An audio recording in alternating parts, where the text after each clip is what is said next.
রেসিপির নাম থাই chicken wings fry. উপকরণ: চিকেন 500 গ্রাম, লাল কাঁচামরিচ কুচি 1.5 টেবিল চামচ, ফিশ সস 1 টেবিল চামচ, গোলমরিচ গুঁড়া 1/2 চা চামচ, বেকিং পাউডার 1/2 চা চামচ, কর্নফ্লাওয়ার 1 কাপ, ময়দা 1/2 কাপ, ডিম 1টা, ম্যাগি সস 1 টেবিল চামচ, ব্ল্যাক ভিনেগার 1 টেবিল চামচ, আদা ও রসুন বাটা 1 টেবিল চামচ, ডার্ক সয়া সস 1 চা চামচ, আদা গুঁড়া 1 চা চামচ, লবণ পরিমাণ মতো, লেবু পাতা সামান্য, থাই আদা সামান্য, লেমন গ্রাস পরিমাণ মতো এবং তেল ভাজার জন্য। চলুন চলে যাই আমরা প্রস্তুত প্রণালীতে।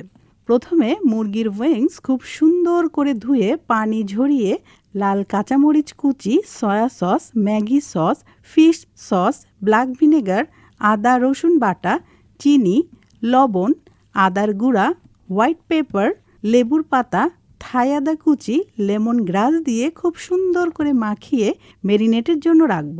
এরপর বেকিং পাউডার এবং একটি ডিম খুব সুন্দর করে মাখাবো।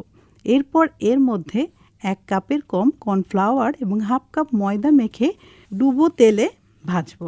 এই ছিল আমাদের আজকের রেসিপি।